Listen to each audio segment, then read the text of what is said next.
Los invitamos a todos a ponerse en pie, a cantar juntos, a celebrar.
Danzamos en tu libertad.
El reino se trata del cuerpo.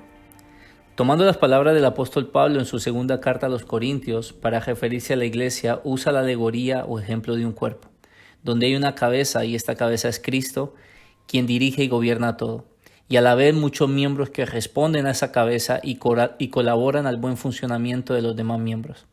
Dicho esto, quiero dejar algunos pensamientos. No podremos experimentar el reino si no vivimos sujetos a la cabeza. No podremos experimentar el reino si no vivimos en comunión con otros miembros del cuerpo. Todos necesitamos una comunidad de fe, una iglesia local. Los llaneros solitarios solo existen en las películas. Experimentaremos el reino cuando vemos y entendemos que la iglesia es un cuerpo, donde las diferencias que antes dividían, hoy es el mayor punto de riqueza. Por eso damos gracias, que no todos somos manos, ni todos somos pies, todos somos un cuerpo. Qué maravilloso es saber que cuando Dios nos introduce por gracia en este reino, nos introdujo en un cuerpo, en su cuerpo. Somos miembros de Él y también a su misma vez los unos de los otros.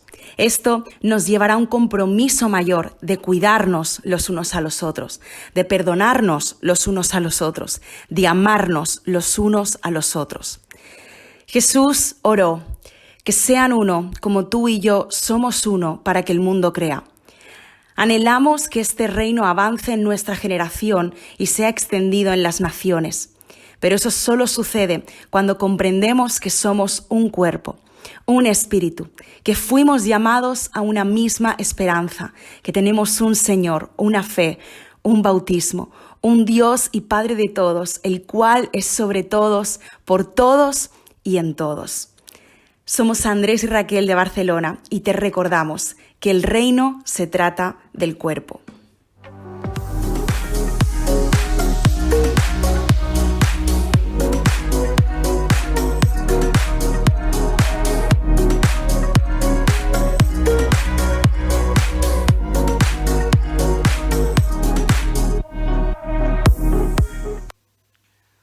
Muy bien, hemos estado hablando desde esta mañana, un poquito más abajo, acerca primeramente de que todo se trata de Él, todo se trata de Cristo.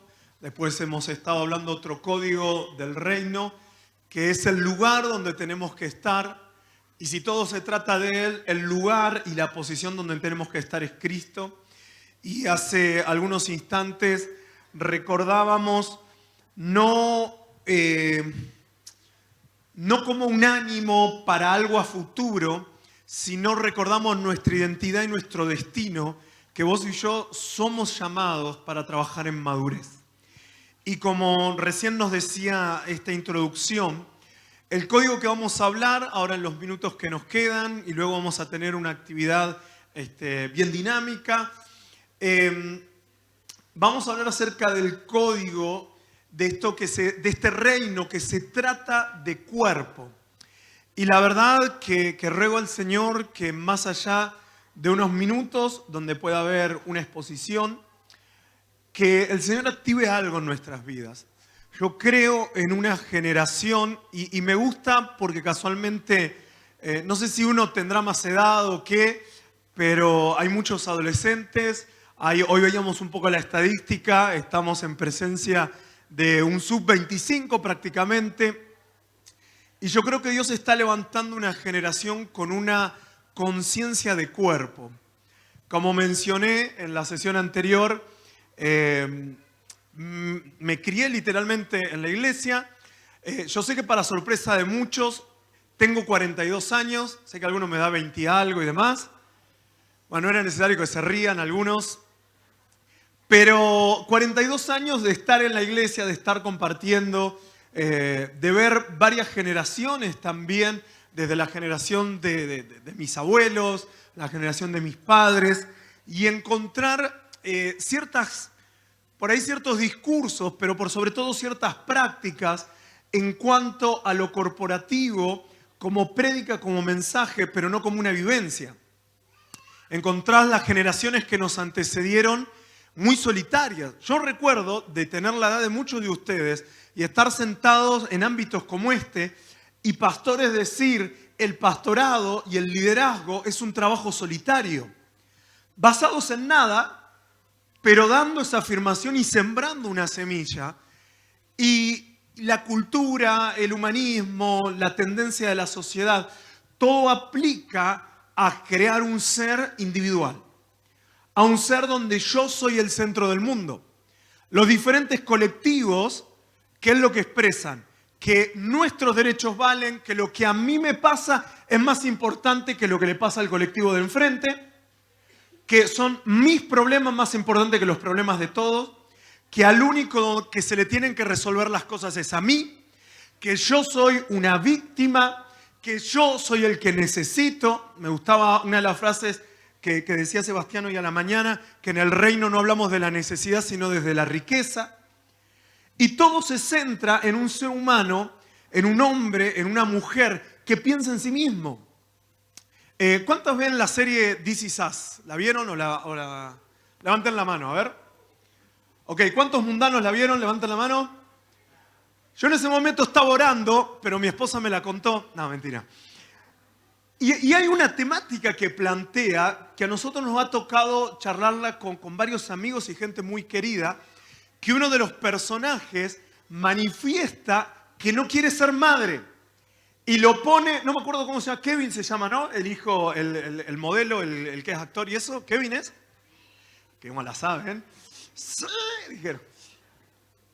Lo pone en una situación donde le dice, ok, tenés que decidir, o querés seguir conmigo y sabés que yo no quiero formar una familia, no quiero tener hijos, y el mensaje es, estoy bien como estoy, porque tengo una vida soñada, tengo una vida cómoda y no quiero que se vea interrumpida por tareas, por pañales, por biberones, por compartir mi vida con un ser que no tengo ganas de compartir. Y lo pone en un aprieto y le dice, o elegís entre esta relación o entre tu sueño de ser papá y de tener hijos. Nos ha tocado compartir con amigos y es una tendencia que se está multiplicando en el mundo. En España, como raza española, ya está destinada a desaparecer. Porque para que una sociedad y una cultura sobreviva, tiene que tener 2,3% de natalidad. Es decir, una pareja, hablo del caso de España, pero se repite esto en toda Europa y viene esa tendencia acá en Latinoamérica, para que la cultura española sobreviva, tiene que tener a lo mínimo 2/3 hijos. Hoy en día la estadística es que las parejas españolas tienen 1,7. Es decir, los que tienen un hijo y los que más tienen 2 hijos. Nosotros como familia somos catalogados como familia numerosa, lo hablamos con Cristian esta mañana, porque tenemos 2 hijos, una locura. Y la sociedad está preparada ¿para qué? Para tener 2 hijos, no más. Vos te vas a tomar un taxi, ¿cuántas personas entran? No entran más. Vas a un hotel, normalmente en un hotel no existen habitaciones quíntuples. Lo máximo es la doble twin, que son 2 camas grandes en donde entran 4 personas. Toda la tendencia está a, mientras más chiquito es el círculo, mientras más individual soy, pareciera que tengo más plenitud, pareciera que tengo más posibilidades económicas, de tiempo, de estudio, etcétera, etcétera. Y les decía, nos ha tocado varios, y cuando digo varios, son varios amigos, gente que amamos mucho, gente del Señor, gente que participa en una comunidad de fe, en una congregación, que te dicen, no queremos tener hijos. Y acá no vamos a entrar en ese tema de lo bíblico, si sí, que el Señor dijo, multiplíquese. No voy a entrar en ese tema, sino que la tendencia es a pensar en mí mismo. Creo que en cierta manera, lo mencionamos en alguno de los podcasts, es el espíritu de Ezequías, mencionado por Isaías. Básicamente la historia es que viene el profeta a traerle una palabra de Dios y le dice, vas a ser llevado cautivo, todos vos, tu palacio, tus hijos van a ser hechos eunucos. Un eunuco era un joven que era destinado al trabajo en el palacio, sobre todo a cuidar doncellas, y que eran castrados sus genitales. Es decir, la palabra que le estaba dando el profeta a Ezequías era la siguiente. Es todo lo que Dios te dio a administrar como rey va a ser llevado cautivo. y todo el palacio, todo tu confort, toda tu posición, entre comillas, económica, de títulos y demás, ya no la vas a tener más. Y tus generaciones, los que siguen, van a ser llevados cautivos y no vas a tener nietos, no vas a tener bisnietos. Se termina todo en los hijos que ves ahora. ¿Cuántos consideran que esa es una palabra mala, negativa, por llamarlo o calificarlo de una manera más propia? Levántenme la mano. ¿Es buena o mala? Mala. Lo que responde este rey dice, palabra buena me has traído. O sea, ¿qué puede tener de bueno que te digan que todo lo que vos estás como rey para cuidar, para administrar, vas a ser llevado cautivo a Babilonia? Y que tus generaciones van a ser castradas. ¿Qué puede tener de bueno? Y por si no habíamos entendido, Ezequías mismo lo aclara. Y dice, al cabo, o dice, por lo menos en mis días va a haber paz. La intención de Ezequías, el espíritu de Ezequías, era 100% individualista. Era, mientras a mí me vaya bien, me importa lo que le pase a mi pueblo, me importa lo que le pasen a mis generaciones. Y necesitamos recuperar un principio del reino, que es que el rey piensa 100% corporativamente. Y yo sé que corporativamente es una de las palabras para el ahorcado. Pero cuando hablamos de corporativamente estamos hablando de que Dios piensa en su iglesia. Dios piensa en su cuerpo. Dios piensa en comunidad. Dios piensa en plural. Él no piensa en el individuo. Y hemos escuchado muchas prédicas, y yo he sido parte, yo mismo las he predicado. Dios cumple tus sueños, llegando al individuo, llegando a los deseos y los intereses personales. Él está para solucionar tu problema, siempre individualmente. Cuando yo pregunté hoy, ¿qué estás buscando en el Campafuego? Todos respondieron 100% una necesidad individual. Y no es que esté mal, ni les hice trampa, pero es el pensamiento humano. En el discurso decimos algo, pero en la vivencia y en la práctica o en una situación donde tengo que elegir entre el bien común y mi bien personal, siempre voy a elegir el bien personal. Génesis capítulo 2, verso 18. Hay una ordenanza de Dios que tiene que ver con un principio eterno, con un código de este rey. No tiene que ver con pactos, tiene que ver con algo eterno. Dios dice, y dijo Jehová Dios, no es bueno que ¿qué? Que el hombre esté solo. Y los varones solteros decimos,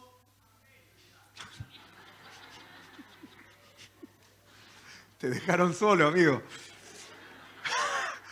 Eso no es corporativo. Solito quedó, como el Chavo. No es bueno que ¿qué?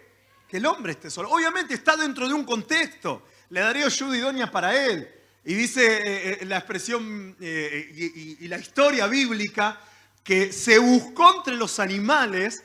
Y yo tengo mucha imaginación. Imagínense Dios buscando, a ver la jirafa, Adán, no, me parece que no combina. A ver la leona, no, a ver este. Dice que se buscó, hubo un proceso de búsqueda y no se halló. Y ahí es donde aparece la mujer. Pero si bien apunta a algo por ahí que tiene que ver con esto de darle a esta ayuda idónea a Adán y Eva, el principio es el mismo. El principio es, no es bueno que el hombre esté solo. Y ya no hablamos del sexo masculino, sino estamos hablando de la humanidad. No es bueno estar solo. Nunca el diseño de Dios en el reino fue estar solo. No existe el individualismo en el reino. En el audio que escuchábamos de nuestros amigos de España, no hay llaneros solitarios, esos son en las películas. No fuimos creados para estar y para hacer las cosas solos. Nadie se puede sentir bien estando solo. Aún, ¿vieron esas personas que son ermitañas, que se van a vivir ahí en el medio de la nada? Siempre tienen un animal, siempre tienen una mascota. Yendo un poco a contra del diseño de Dios porque no es el complemento ideal. Pero el principio es el mismo, no es bueno estar solo. Y no quiero hacer doctrina de unir versículos bíblicos, pero si no es bueno que el hombre esté solo, es malo que el hombre esté solo. Lógica. Y la palabra del Señor nos dice que el que sabe hacer lo bueno y qué, y no lo hace, ¿qué es? Hablamos de tantos pecados. Hablamos, y si hiciéramos una lista de nuestros pecados, yo creo que jamás aparecería en esa lista: no tengo una mentalidad de cuerpo, no tengo una mentalidad de iglesia, no tengo una mentalidad corporativa. Pero si no es bueno que el hombre esté solo, y si alguien sabe hacer lo bueno y no lo hace, él es pecado, el no vivir como cuerpo, como iglesia, como comunidad, es un error y es una falla. Fuimos creados para compartir. Expresamos interiormente, gracias Marce, porque fuimos creados para compartir. Fíjense, tengo mucha cosa y quiero resumirla en el tiempo que tenemos. ¿Se acuerdan? Gálatas 5 nos habla de las obras de la carne y el fruto del Espíritu. Si vos lees las obras de la carne, fornicación, adulterio, hechicería, un montón de cosas, pero cuando habla del fruto del Espíritu, creo que hasta de memoria no lo sabemos, ¿no? Más el fruto del Espíritu es, vamos.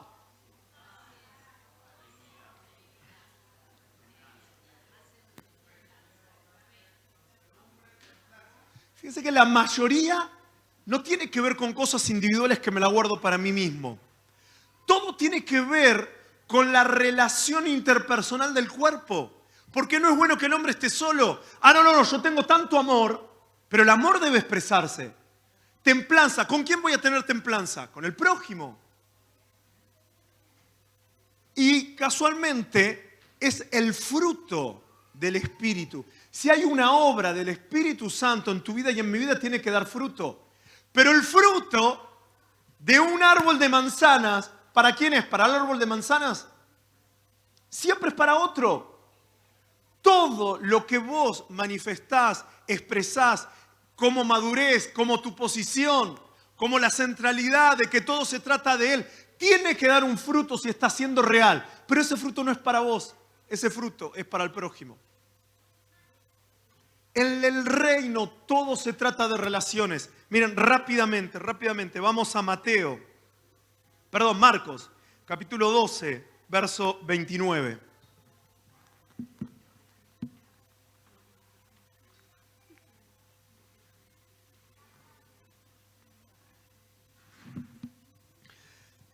Jesús le respondió: el primer mandamiento de todos es, oye Israel, el Señor nuestro Dios uno es. Digan conmigo, el Señor nuestro Dios uno es. Y reafirma lo expresado también en Deuteronomio: amarás al Señor tu Dios con todo tu corazón, con toda tu alma, con toda tu mente y con todas tus fuerzas. Este es el principal mandamiento. Y el segundo es semejante: amarás a tu prójimo como a ti mismo. No hay otro mandamiento mayor que estos. Entonces el escriba, Jesús le estaba respondiendo a un maestro de la ley, le dijo: bien maestro, verdad has dicho que uno es Dios y no hay otro fuera de Él. Y el amarle con todo el corazón, con todo el entendimiento, con toda el alma y con toda la fuerza, y el amar al prójimo como uno mismo, es más que todos los holocaustos y los sacrificios. Había entendido el mensaje este intérprete de la ley. Verso 34. Jesús entonces, viendo que había respondido sabiamente, le dijo: no estás lejos del reino de Dios. Digan conmigo, no estás lejos del reino de Dios. Esta afirmación de Jesús sobre este hombre es porque él había respondido sabiamente, había tenido una verdadera interpretación de que más allá de los sacrificios, de los holocaustos, de venir, congregarme, pagar una inscripción, ser parte de un área de trabajo de mi congregación local, tener, como hablábamos recién, una chapa, un título, pastor, evangelista, líder de tal cosa, más allá de todo lo que yo pueda hacer, el reino de los cielos se acerca cuando entendemos el principio que nos acaba de decir el Señor Jesús a través del libro de Marcos. El Señor uno es. Y el principio es, y amarás al Señor con todo tu corazón. Está hablando de un tipo de relación, mi relación con Dios. Amarás a tu prójimo como a ti mismo, una relación interpersonal. Acá donde aplica lo del cuerpo. Y también, tácitamente, está expresado que yo voy a amar al prójimo como me amo a mí mismo. Es por eso que hablábamos anteriormente de nuestra identidad, de recordar y afirmar quiénes somos para poder entender quién soy yo en Cristo y quién es Cristo en mí. Eso básicamente es mi identidad. Ahora, al hablar del reino, estamos hablando de relaciones. Y la verdad, le prestamos tan poca importancia a las relaciones. Vemos como más espiritual el estar sentado y escuchar una prédica que ir y tomarme un café con una persona. O que pasar tiempo hablando con alguien. O escuchar a una persona. O el compartir. Miren, me quedan pocos minutos. Pero si vos me preguntarías en estos 3 años de vivir fuera de Argentina, ¿qué es lo que aprendiste? ¿Qué es lo que el Señor te estuvo hablando? Y sí, muchísimas cosas, muchísimas experiencias, muchísimos cambios que también tuvimos que hacer, alinear, reconducir tantas cosas de nuestra vida, personalmente, como familia. Pero lo más importante, que no es que lo hemos alcanzado, recién nos estamos mojando los pies en entender de lo que verdaderamente es la iglesia y es el cuerpo de Cristo. Y que el cuerpo de Cristo tiene que ver con relaciones y que no hay nada fuera del cuerpo de Cristo. Nada Dios reconoce fuera de la iglesia y no valoramos y no ponemos el valor sublime que el reino le da al cuerpo y a la iglesia. El valor sublime que el cuerpo le da a que tengamos relaciones interpersonales. Todos somos miembros de un cuerpo, pero permitime decirte esto, que nada tiene vida fuera del cuerpo. ¿No me crees? Cortate una mano a ver si sigue viviendo. Por favor, no lo hagan, por favor. Un ejemplo nomás, no es necesario hacerlo, para saber que una mano fuera del cuerpo puede ser la mano más fantástica habida y por haber. Puede haberse hecho las uñas esculpidas, no sé ahora con gel, no sé ahora cómo vienen, cuál es la tendencia, pero si no está fuera del cuerpo, se muere. Es por eso que el reino no tiene que ver con llaneros solitarios. Es por eso que necesitamos, y oro al Espíritu Santo que esté trayendo esta conciencia a estas nuevas generaciones. Me incluyo dentro de estas nuevas generaciones y mañana vamos a hablar de que en el reino cómo trabaja el tema generacional. Pero necesitamos entender de que no hay vida fuera del cuerpo. No hay vida fuera de su iglesia. No hay vida fuera de que no me esté relacionando. Sacarme un poquito de la foto. Quedar a un costado y entender de que en Dios todo tiene que ver con algo plural. Y fíjense qué loco, y mucho hemos hablado del uno. Pero cuando le pregunta este intérprete de la ley, ¿cuál es el principal mandamiento? Jesús responde, el primer mandamiento de todos es, oye Israel, el Señor nuestro Dios, uno es. Hemos hablado tanto del poder del uno. Hemos hablado tanto del uno, de Él. Ahora, ¿cómo se produce el uno? Amando al Señor, amando al prójimo como a nosotros mismos. 2 puntos, relaciones. Nunca vamos a vivir como iglesia, como comunidad, el uno, si no entendemos que nos necesitamos. Si no volvemos a reivindicar el valor de las charlas, de las mesas, de un mate de por medio, de un café. Y vos me podrás decir, pero yo tengo amigos en la iglesia y no tengo el tiempo, pero pido al Espíritu Santo que podamos, como hablamos hoy de la madurez, podamos oír con oídos maduros. No estoy hablando de tu amiguito, no estoy hablando de tu colega, de ese que, ay, qué buena onda, no, porque me llevo súper bien, porque hablamos el mismo idioma. Estoy hablando del cuerpo, de la iglesia, que no solo la constituyen, ¿tú qué? 10 personas de tu círculo íntimo, con las chicas o con los chicos donde te sentás todos los domingos, con el grupo de alabanza donde vos participás. El cuerpo es mucho más que eso. No es bueno que el hombre esté solo. No fuimos creados para estar solos. Hace algunas semanas hablaba con un amigo que tuvo que exteriorizar un error que venía cometiendo hace muchos meses. Y hablábamos de esto de ¿por qué no lo hablaste? ¿Por qué no lo contaste? Y un poco la línea, cuando siempre nos hablan de esto, viene por la línea de la confesión, de confesar el pecado. Y yo creo que es una realidad el confesar el pecado y hay un poder en la confesión. Pero mi discurso, por lo menos mi consejo o mi regaño o mi enojo hacia él, no era tanto por qué no confesaste el pecado, es tanto tiempo estuviste solo llevando esto. No es bueno que el hombre esté solo. No fuimos destinados para llevar solos una carga. No fuimos destinados para guardarnos solos.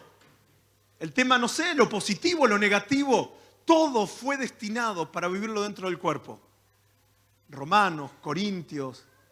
Tantas expresiones cuando nos hablan de esta mentalidad corporativa nos dicen que si algo le pasa a un miembro del cuerpo positivo, todo se alegra. Pero si algo le pasa negativo, todos se duelen.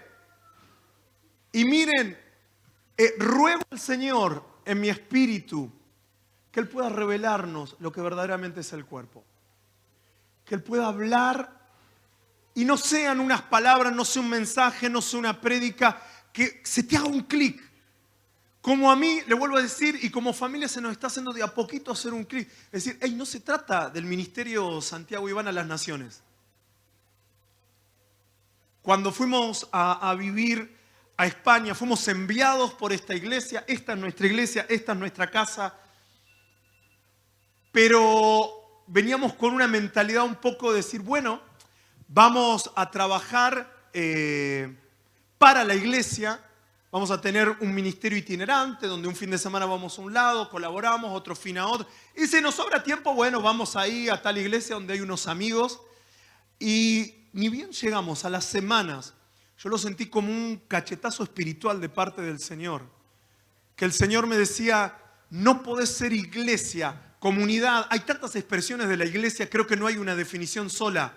Pero a mí en ese contexto el Señor me habló, iglesia es comunidad. De tener todas las cosas en común. No podés ser comunidad. Sí, iglesia, pero no comunidad. Con personas que están a 15.000 kilómetros de distancia. Y el centro cristiano es mi casa, es mi familia. Yo tengo relaciones en el centro cristiano más que con mis hermanos de sangre. Hablo de tiempos compartidos, de años compartidos, de llorar juntos, de reír juntos, de pedirnos perdón juntos. Pero el Señor me decía, esto de ministerio itinerante no sirve. No hay iglesia en un ministerio itinerante. No hay iglesia. Y ahí yo me quería vender el discurso. No, pero yo me congrego, sí, una vez cada 2 meses, yo estoy. Y el Señor me habló tanto, decir, necesitamos como familia ser parte de una iglesia local. Codearnos, rozarnos con gente. Dejarnos del discurso de lo corporativo y hacerla del llanero solitario. Y comenzar a entender, primeramente, de que yo necesito de esas personas. ¿Serán los mejores o serán los peores? Pero yo necesito de la porción de Cristo que está en ellos. Lo necesito.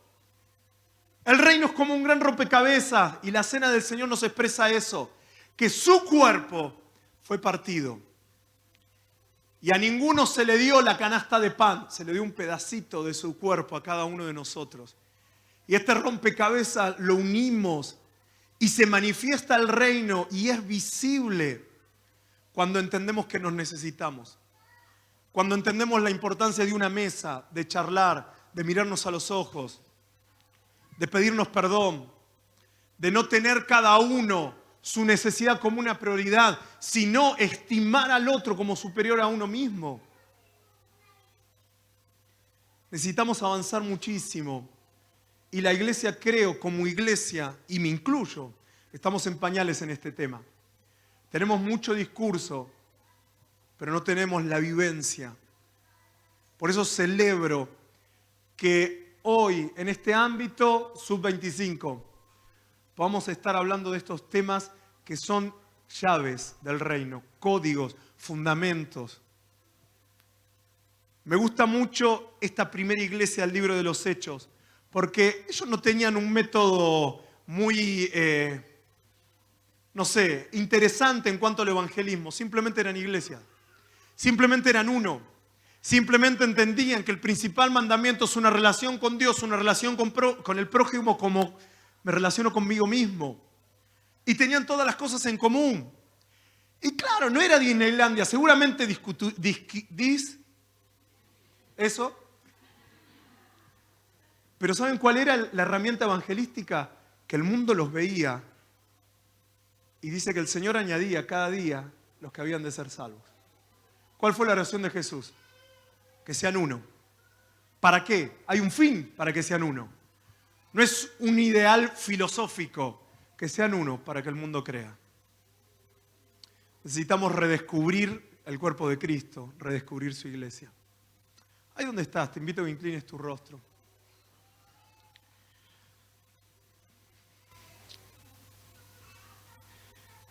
Señor, en este minuto que nos queda, te pido que sea tu Espíritu Santo trayéndonos convicción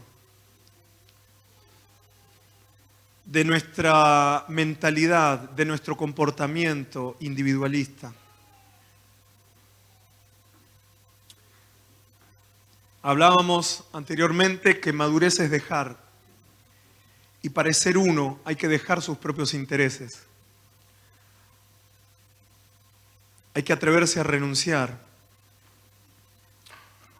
Y hay que atreverse a poner al prójimo en el primer lugar. Señor, clava esta semilla en lo más profundo de nuestro ser, de nuestro espíritu. Que tengamos la sabiduría de regarla.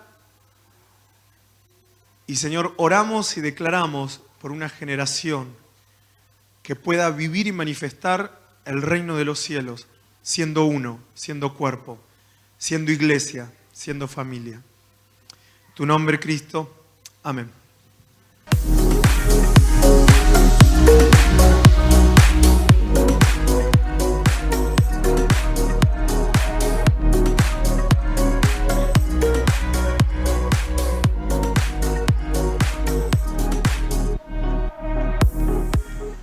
Muy bien.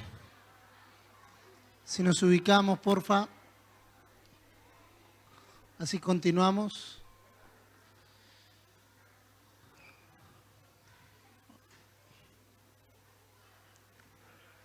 A ver, voy a pedirle mientras nos terminamos de acomodar que hagamos un ejercicio. Pónganse de pie, por favor. Así como para distender un poquito. Pónganse de pie. Si los de arriba pueden mirar para allá, por favor, girar sus cuerpos para allá. Los de acá adelante para acá. Y los de allá arriba para allá, por favor. Uy, pero con esas ganas, hermano, ganamos el mundo, ¿eh? Vamos. Y ahora podés tirar los brazos hacia adelante y hacerle masaje al que tenés adelante.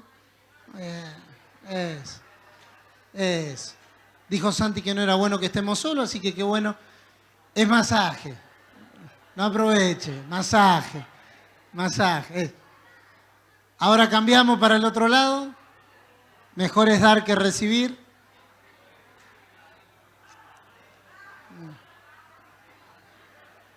Muy bien. Y ahora sí podemos tomar asiento. Esta parte no cuenta con el cronómetro. No puede ser tan mal. No puede ser tan mal. Bueno. Continuamos en este bloque.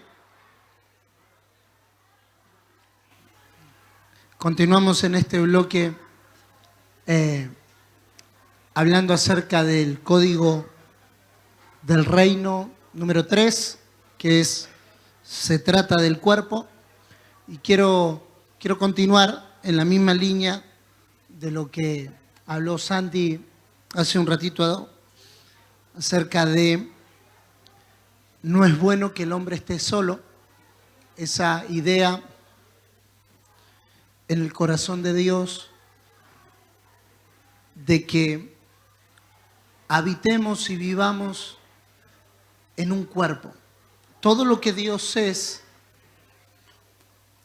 todo lo que Dios tiene, está enmarcado o está encerrado, encapsulado en un cuerpo. El cuerpo es, o el cuerpo de Cristo, mejor dicho, es la expresión de su victoria, la expresión de su gobierno y la expresión de quién es Él. Lamentablemente, como bien mencionaba Santi, y les voy a pedir su paciencia los primeros 3 minutos o 4 minutos que quiero hacer una recapitulación de lo que Santi nos compartía, al decir que nacemos en una cultura completamente individualista, donde lo que se prepondera o lo que se maxifica es al individuo. Frases como puedo arreglármela solo, lo puedo hacer por mí mismo, me voy a levantar de esta situación por mis propias fuerzas, no necesito que nadie me ayude. Admiramos a quienes luchan a través de tiempos difíciles y salimos adelante hasta llegar a la cima. Fíjense ustedes que el punto de mayor admiración siempre está el superhéroe que vence todo solo. Si ustedes se ponen a ver, todos los superhéroes son individuales. Y cuando, por ejemplo, tenemos películas como Los Vengadores, todos compiten dentro de sí y el problema principal que se genera en casi todas las películas es el individualismo. Cada uno quiere sobresalir en su parte o sobresalir en su área. Y lo que es complejo, y todo lo que esas películas plantean, es que es complejo que todos puedan trabajar en conjunto. Y esa idea o esa realidad nos muestra la cultura en la que estamos inmersos. Una cultura donde el individuo es puesto por encima de todo. Y quiero hacer algunas afirmaciones por lo que quiero compartir con ustedes en este ratito. Todo en el reino de Dios comienza en el individuo, pero no puede terminar nunca en el individuo. Comienza en el individuo porque la salvación entra a una familia por alguien. Serás salvo tú y toda tu casa. Entra por alguien. Y hay suficiente registro en las Escrituras de un trato de Dios con las personas que luego son conectadas a un cuerpo. El fin nunca es el individuo. Por ejemplo, nosotros tenemos una historia que no la vamos a leer porque creo que la mayoría la conocemos, que se relata en Hechos capítulo 9, como la conversión de Saulo. Saulo va camino a Damasco, se cae, no vamos a entrar en la discusión si era del caballo o no del caballo, se cae y queda ciego. Se encuentra con el Señor, Señor, ¿quién eres? ¿Qué quieres que yo haga? Y es impresionante ver que el Señor le pide que vaya y entre a Damasco y espera a un discípulo llamado Ananías. La pregunta que alguien pudiera hacerse es, ¿por qué Dios no le dio la vista ahí? ¿Por qué no le reveló el propósito ahí? ¿Por qué no le dijo lo que quería que él hiciera ahí? ¿Por qué tiene que entrar Saulo a una ciudad llamada Damasco y ser ministrado por una persona que en términos humanos y en términos aparentes es completamente insignificante? Ustedes y yo sabemos que Ananías no se menciona antes ni después en las Escrituras.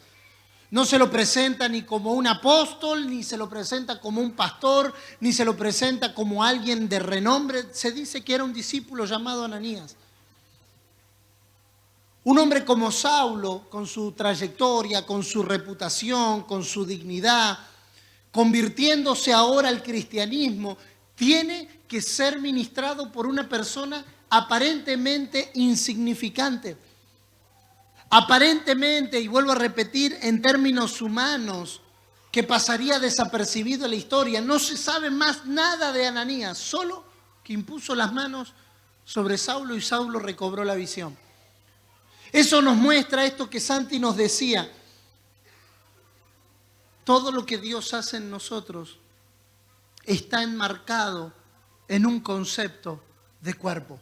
El cuerpo es importante para el desarrollo pleno de la función que Dios nos ha asignado. Quiero continuar en esta línea de fortalecer el pensamiento de que todo lo que se arraigue en el individualismo, todo lo que se arraigue en el yo, todo lo que se arraigue en el mío o en el mí, con el tiempo se terminará aislando o se terminará separando del cuerpo de Cristo. Por lo tanto, no tendrá una plena expresión de todo lo que Dios es y de todo lo que Dios quiere hacer. Ciertamente Dios utiliza personas, Dios utiliza hombres y mujeres que nos introducen a este ámbito o a esta vida llamada el cuerpo de Cristo. Pero la intención de Dios no es maximizar al individuo, sino maximizar al uno. Hay una diferencia entre el individuo y el uno, porque el individuo es una persona, el uno es un cuerpo. Dios está edificando un cuerpo en la tierra. Dios está edificando un hijo compuesto de muchos hijos. Dios no tiene muchos hijos diferentes. Dios tiene muchos hijos que están siendo conformados a la imagen de un hijo. La meta de Dios con nosotros, el fin de Dios con nosotros, según Romanos capítulo 8, verso 27 y verso 28, es hacernos conformes a la imagen del Hijo, conformes a la imagen del primogénito. Yo entiendo y asumo y obviamente creo que es así cuando se le dice a una generación, somos hijos de Dios, y pareciera que Dios tuviera 7 billones de hijos diferentes. Pero la verdad es que todos esos hijos tienen una sola razón de existir: ser conformados a la imagen del primogénito. Esa expresión primogénito es muy importante, porque esa expresión primogénito es la expresión o la palabra protococo, que significa prototipo. Yo no sé si este iPad que tengo en mis manos, si vos no sabés si el celular que tenés en tus manos es el primero o es el último de la serie. No sabés si es el primero que crearon o es el último que crearon de esa camada de celulares o de tabletas. Lo que sí sabés es que es igual al prototipo original. Dios no está en la búsqueda de muchos hijos diferentes. Claro, tenemos diferentes asignaciones, tenemos diferentes expresiones, es la multiforme gracia de Dios dada a la iglesia, pero todo eso se resume se resume en la formación de un solo hijo en la tierra.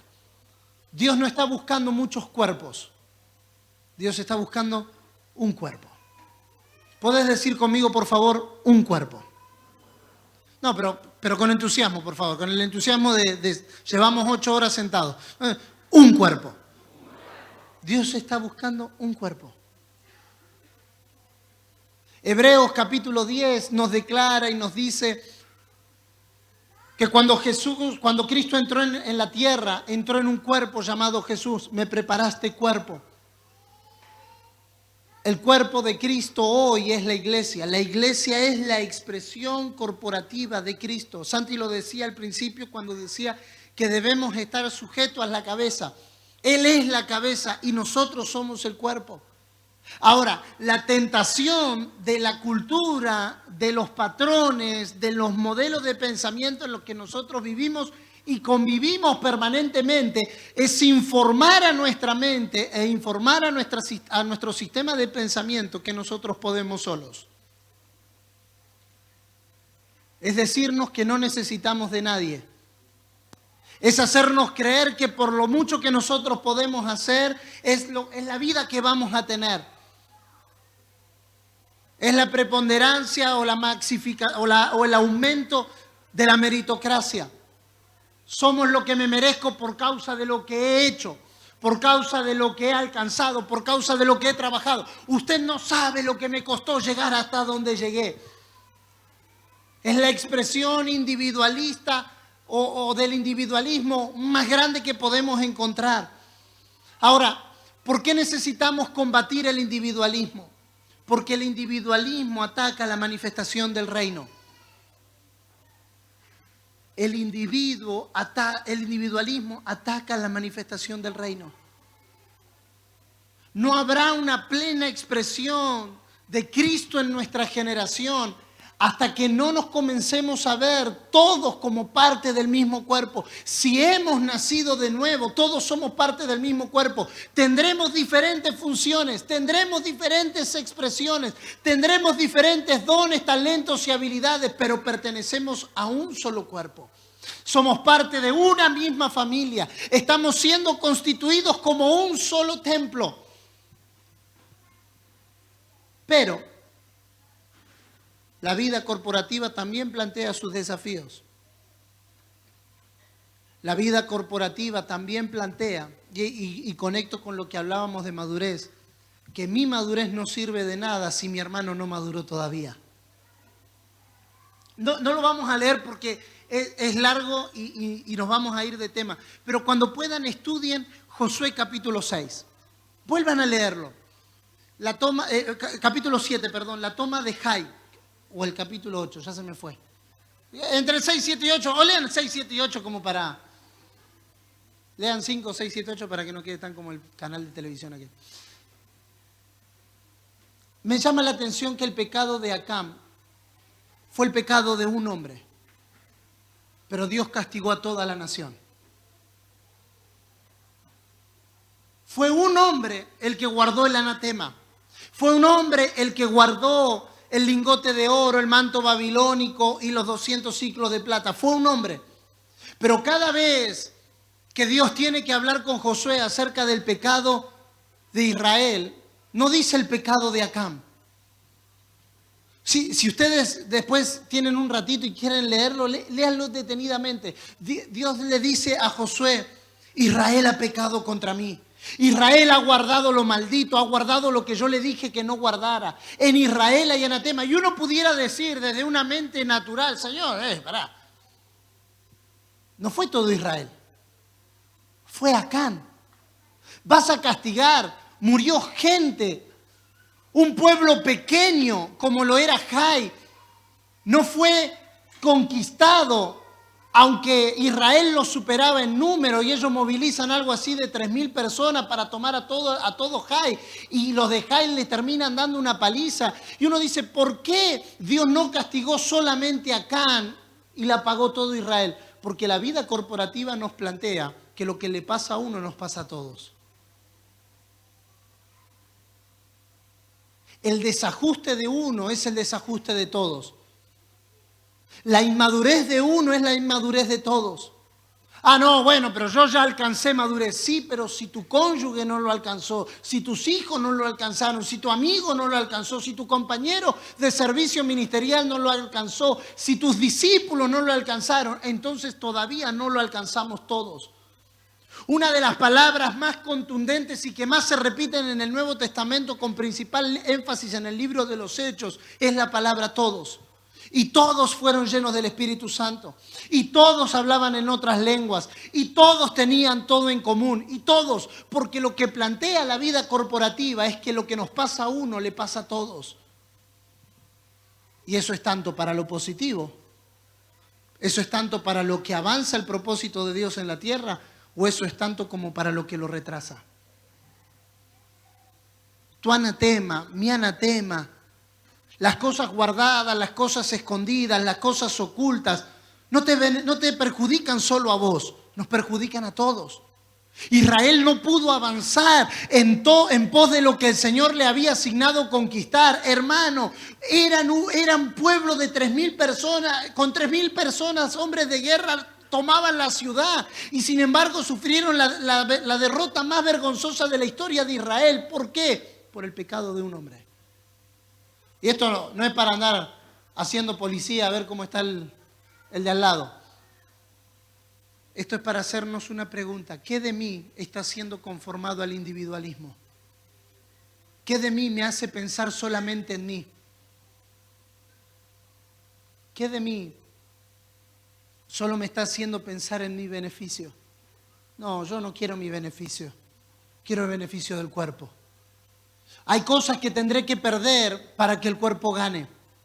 Hay deudas de otro que tendré que cancelar para que el evangelio no sea avergonzado. Hay personas a las que tendré que perdonar por la sencilla razón de que estar enojado con ellos compromete el propósito. Yo lo decía hace un par de días atrás en un encuentro. Usted y yo podemos enojarnos con el verdulero o con el carnicero porque nos vendió mala verdura o mala carne. No nos podemos enojar con quien Dios nos llamó a edificar el reino. Hay tensiones, hay problemas que pueden darse en cualquier ámbito, menos en el ámbito del cuerpo. No podemos darnos el lujo de enojarnos unos con otros. Por eso, como nos hablaba los pastores Raquel y Andrés en el podcast, perdonarnos unos a otros, amarnos unos a otros. ¿Por qué? Porque conviene que el cuerpo avance sin tensiones. Conviene que el cuerpo avance sin problemas, sin dificultades. Hermanos, con aquellos a los que Dios nos llamó a edificar, no tenemos permitido mantener el enojo en el corazón. No, ¿sabes qué? Tengo que hablar con vos.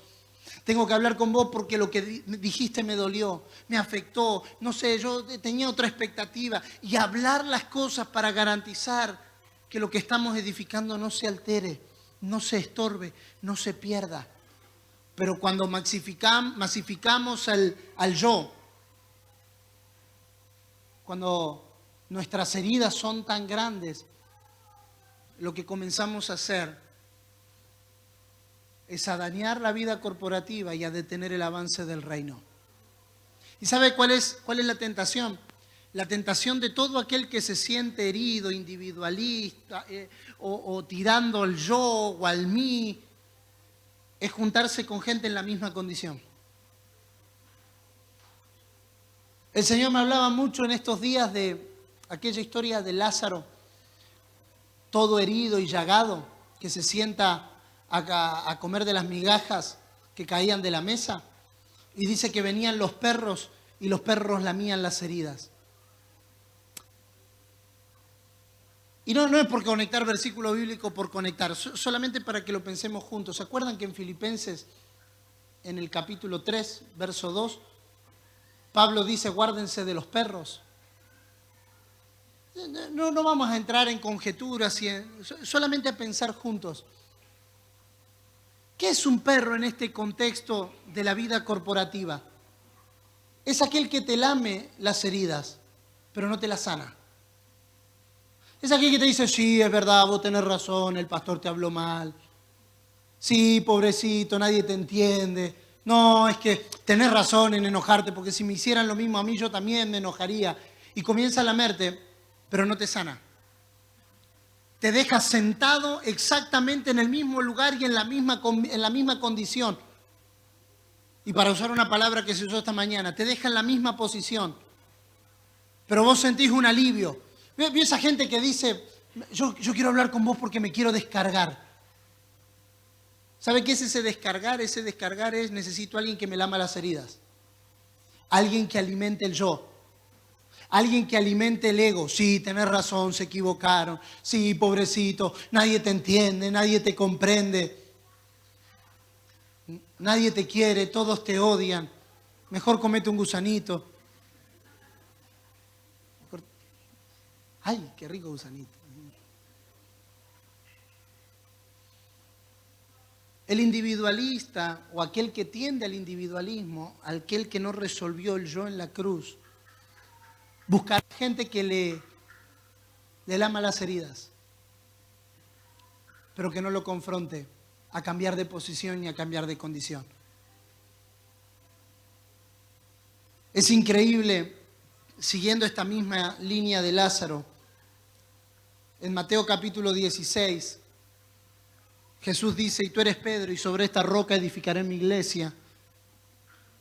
No te lo reveló carne ni sangre, sino mi Padre que está en los cielos. Yo te digo, tú eres Pedro, y sobre esta roca edificaré mi iglesia, y la puerta del Hades, y a ti te daré las llaves del reino.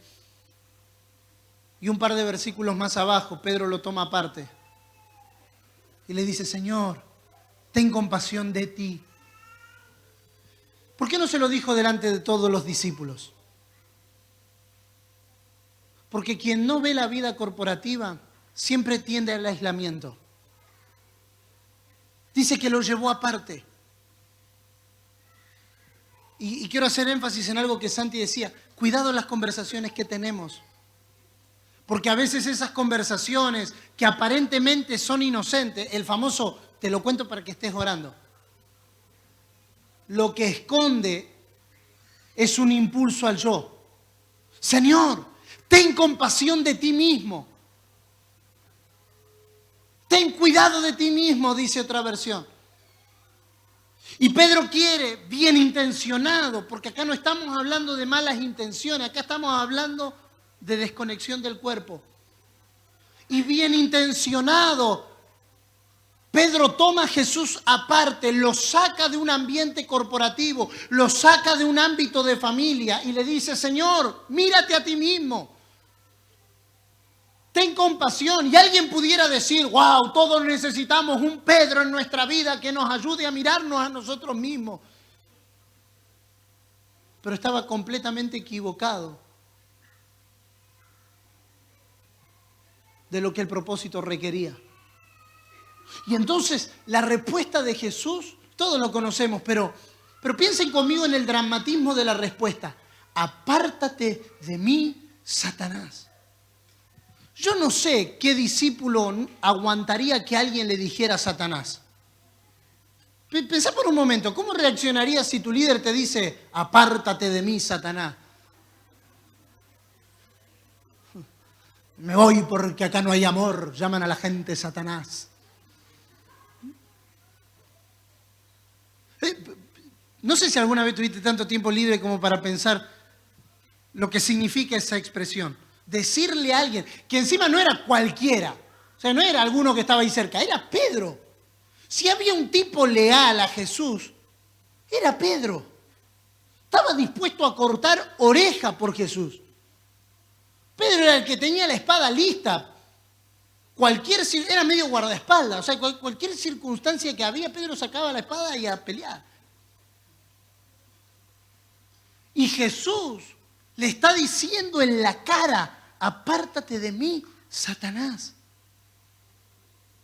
Historia contrafáctica, no lo podemos afirmar, pero pensémoslo juntos. ¿Y si Jesús se hubiese considerado a sí mismo? ¿Y si Jesús hubiese dicho: la verdad es que tiene razón, Pedrito? No sé si hay que hacer tanto lío. Yo no sé si tengo que morir para que la humanidad se salve. La verdad es que lo que dijo Pedrito está como para pensarlo. Qué capo, Pedrito. Jesús no toleró ni siquiera de sus discípulos más cercanos que se levantara en él el yo. Te pongo otro ejemplo. Viene Judas. Judas le da un beso y Jesús le dice: amigo. Piénselo conmigo 2 segundos nomás. Los resentidos evangélicos que dicen: de los Judas no te preocupes, los Judas se ahorcan solos. Esos son los resentidos evangélicos. Piénselo con los ojos de Jesús. Jesús no le dijo traidor. Jesús le dijo amigo. Y a Pedrito le dijo Satanás. No, para mí que Jesús no fuera el tal. A Pedro le dijo Satanás y a Judas le dijo amigo. Es que aún nuestras relaciones se definen por el propósito. Pedro estaba haciendo un estorbo al propósito. Judas estaba impulsando el propósito. Un verdadero amigo no es aquel que te dice lo que querés escuchar. Un verdadero amigo es aquel que te lleva más cerca del propósito. Bueno, no era para un aplauso ni para un, ¿cómo es que dijo Santi? Un wow, pero por lo menos un tweet, por lo menos. Entra en 140 encima. Nosotros nos llenamos de amigos que son más Satanás que amigos. Que son perros que están a nuestro lado lamiéndonos las heridas y diciendo: ay, pobrecito, si hubiese nacido en otra familia, es verdad. Fue tan bueno que te lloró el hermano. Pero los verdaderos amigos son los que te dicen también lo que no querés escuchar, pero que te llevan más cerca de la meta a la que hay que llegar.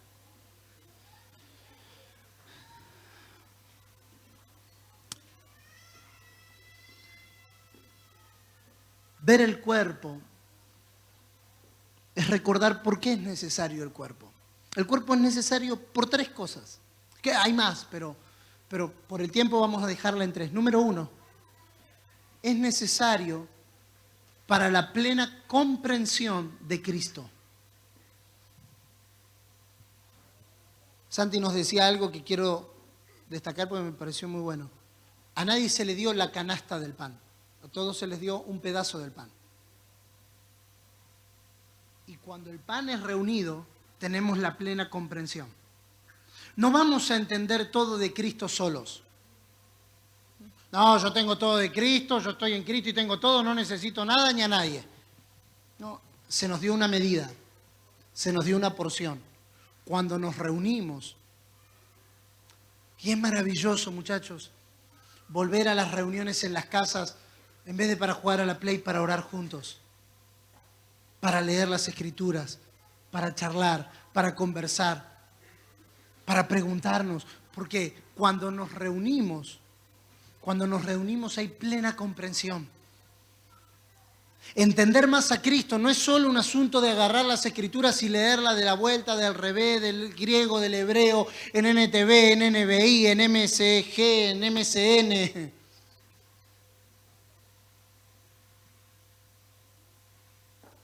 Es cuando nos reunimos que podemos ver más claro, que podemos comprender.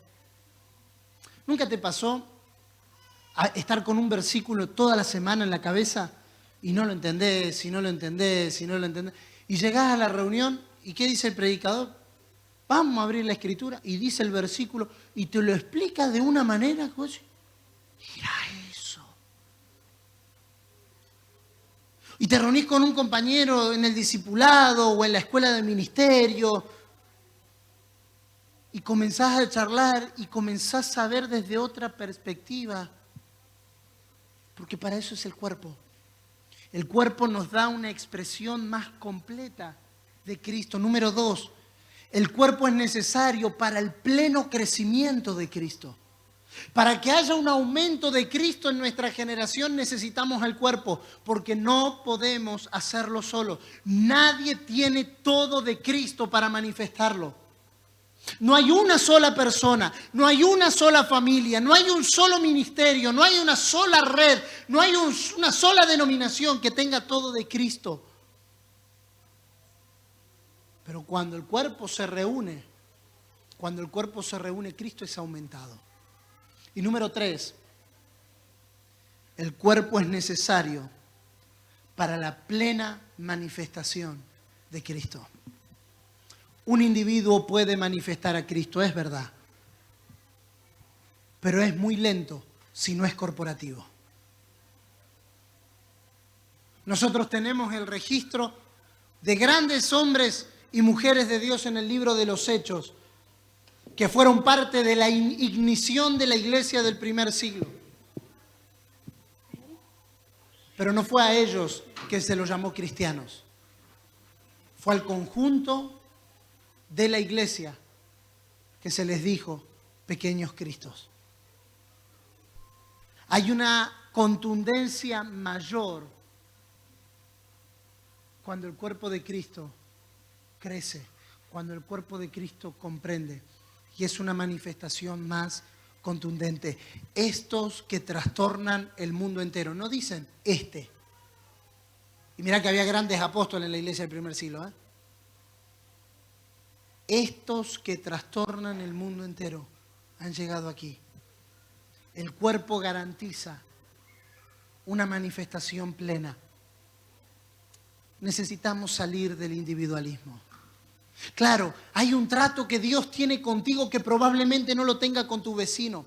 Hay una manera en la que Dios trata contigo que no trata con tu esposa o con tu esposo, que no trata de la misma manera con tus hijos. Hay un trato que comienza individual. Pero no puedo no puedo aumentar tanto el yo que pierda de vista que esto se trata de un cuerpo. Todo lo que Dios es, todo lo que Dios tiene y todo lo que Dios hace está enmarcado en un concepto de cuerpo. Y hay un peligro, y con esto oramos. Primera de Corintios 11, del verso 23 en adelante, porque yo recibí del Señor lo que también os he enseñado. Que el Señor Jesús, la noche que fue entregado, tomó pan y habiendo dado gracias lo partió y dijo: tomad, comed, este es mi cuerpo que por vosotros he partido, haced esto en memoria de mí. Y asimismo también tomó la copa y dijo: tomad, tomad, bebed, esta es la copa del nuevo pacto en mi sangre. Y termina esa recitación o esa maestría revelacional del apóstol Pablo diciendo: porque quien no discierne el cuerpo está enfermo, está débil o está muerto. ¿Cuál es el peligro de tomar la cena del Señor indignamente, según lo que dice el apóstol Pablo? No es tanto la copita y el pan, no es tanto el símbolo, sino discernir el cuerpo, ver el cuerpo del Señor. Cuando veo a mi esposa, cuando veo a mis hijos, cuando veo a nuestros discípulos, cuando veo a mis consiervos, cuando veo a mis amigos, mis compañeros, mi familia, comienzo a discernir no solo individuos, comienzo a verlos dentro de un cuerpo. Y yo quiero orar en esta tarde que el Señor abra nuestros ojos para discernir el cuerpo, para que no seamos de los que atrasan el avance del reino, para que no sea por causa de nosotros que el reino se detenga. Hermanos, estamos en la generación y estamos en la estación donde el reino de Dios va a avanzar con gran fuerza. Todo lo que Dios nos está hablando, todo lo que Dios nos está revelando tiene un fin, que el evangelio avance. Todo lo que Dios nos está dispensando tiene un propósito, que Cristo se ha dado a conocer. Pero no podemos pasar a la historia como una generación que tuvo luz, que tuvo palabra, que tuvo revelación, pero que el individualismo de cada uno fue más grande que el cuerpo de Cristo. No quiero guardar cosas en mi corazón porque no quiero que por causa mía lo que estamos edificando como casa se dañe. No quiero guardar cosas debajo de la mesa porque tengo miedo de lo que pueda pasar. No, quiero la expresión plena de Cristo, por lo que estoy dispuesto a comprometer lo que soy y lo que tengo, con total de que el evangelio avance. Y quiero ayudar a otros. Quiero ayudar a otros a que maduren, a que avancen, a que crezcan. Pero no desde una posición de superioridad. Ven, yo llegué. Sino desde una posición de empuje, de impulso. Pero lo que jugábamos cuando éramos chicos, había que subir un paredón o un portón y hacíamos, se me fue el nombre de la... Piecito, gracias. La idea era que uno haga palanca y lo impulse para que llegue. Esa es la idea de alguien maduro. La idea de alguien maduro no es alguien que mira de arriba diciendo: cuánto te falta, ya vas a llegar en algún momento. Sino alguien que dice: no, yo tomo forma de siervo, yo me despojo de lo que he aprendido, yo me despojo de lo que tengo, me despojo de cualquier gloria que haya alcanzado. No sea que me pueda hacer griego a los griegos, judío a los judíos, me pueda con total de alcanzar a más. Si Dios nos permitió crecer, si Dios nos permitió madurar, si Dios nos permitió tocar algo de su realidad, no es para que nos creamos superiores. Seba lo decía muy bien en esta mañana. No es para que nos creamos superiores, sino para que podamos ser aquellos que dicen: yo te hago piecito, dale, subí, vamos a verlo juntos. Yo ya llego para cruzar al paredón del otro lado, pero si no llegamos juntos no vale. Y ver el cuerpo redefine todo. Habrá gente a la que le tendrás que decir Satanás.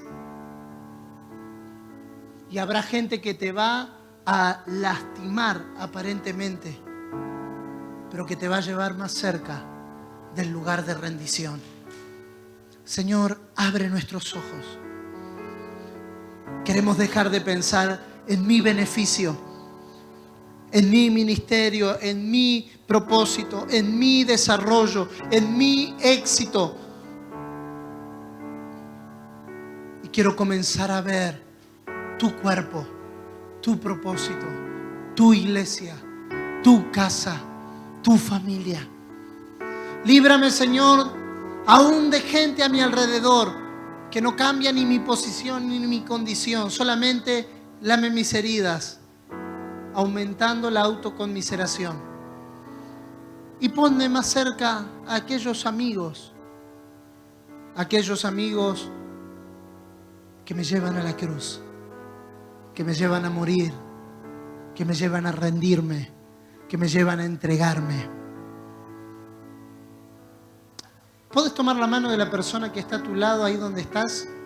Y tomar un momento para orar por él, para orar por ella. Señor, que pueda ver el cuerpo. Que podamos ver juntos este misterio. Esto que no se puede percibir naturalmente. Que no es gente metida en un auditorio. No. Es gente que vive para hacerte conocido en la tierra. Que no es gente que busca conveniencias o beneficios personales o logros o realizaciones. No, sino que es gente que desprovista de todo interés. Dice: Señor, quiero ver a tu cuerpo. Quiero ver a tu cuerpo. Para que entonces nuestra generación no vea un grupo de gente evangélica haciendo ruido, sino vea el cuerpo de Cristo presente en la tierra, para la gloria del Padre, del Hijo y del Espíritu Santo.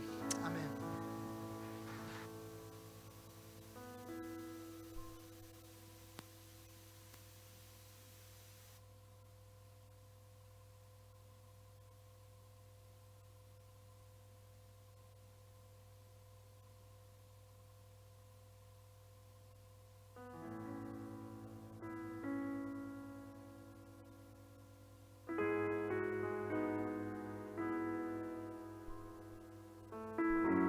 Entender, comprender y que se nos sea revelado a nuestro espíritu la importancia de que somos el cuerpo de Cristo, de que, como comenzamos hablando en esta mañana, no se trata de nosotros, sino de que el cuerpo de Cristo sea visto.